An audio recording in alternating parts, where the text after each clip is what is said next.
Hello, everyone. I am Perry Hatch, the Senior Director of Product Management for Benefits and ACA, and I am very excited to be here and talk with you all today.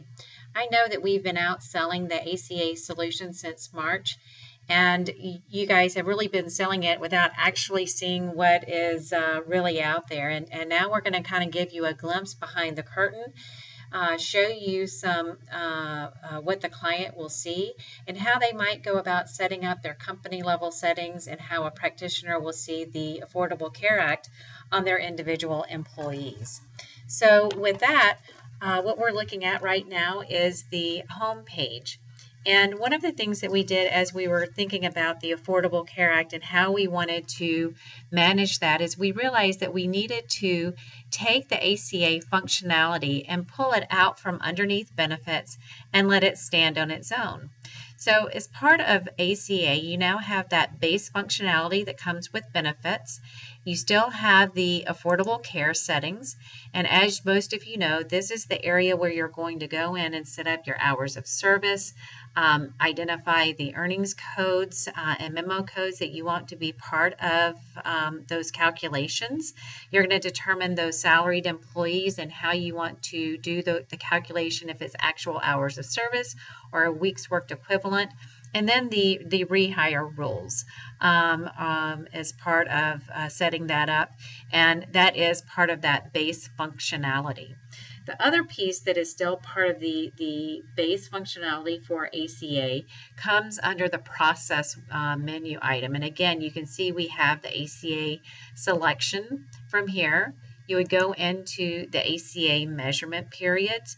You're going to get that familiar dashboard. You have the standard measurement period, the initial measurement period, as well as your employee categories. Nothing has really changed except that where we've put it on the menu item, we've kind of pulled that out. And then under the people, you still have the ACA benefit statuses. Again, this is all part of that base functionality, part of the benefits module, but we've pulled it out into a separate menu selection. And you can see here for Ronald Akoff that he's got a calculation. So nothing really has changed in that regard, and really want to spend my time talking to you about the Essential ACA. So as we kind of start looking at Essential ACA, the first area of business you're going to go into is under Resource.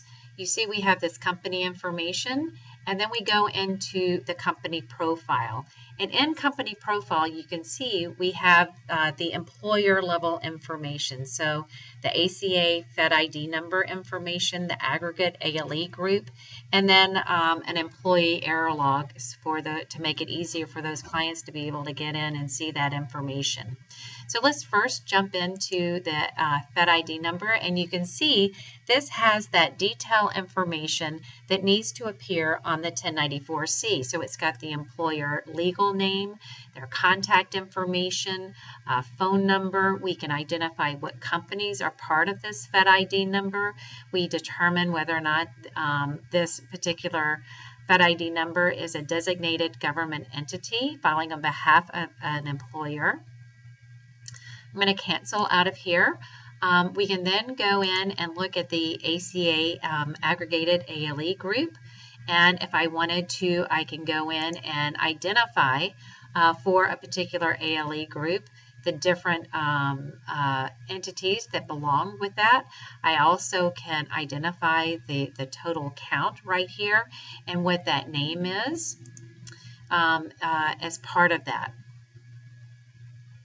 So again, I'm going to cancel out of here, but this is the employer area where the employer is going to go in and set up that information that needs to be reported onto the 1095C. I'm sorry, the 1094C. Now as we move into the next area from an Essential ACA standpoint, we really jump into underneath the people, the benefit offerings. And this we released as part of version 8. So some of you may have seen that as part of the sales demo environment. But in the benefit offering area, this is the place where we have gone throughout the benefit and HR system, pulled all of that information together so that the employer has one place that they can go and look at their employee level information. So for Ronald Akoff, I can now go in and see his employee information from his employee type, his business unit, his original hire date. I also see the ACA information, his benefit status, the stability period, the employee category that he was set up under. And then I get into what was offered to Ronald as far as his medical coverage.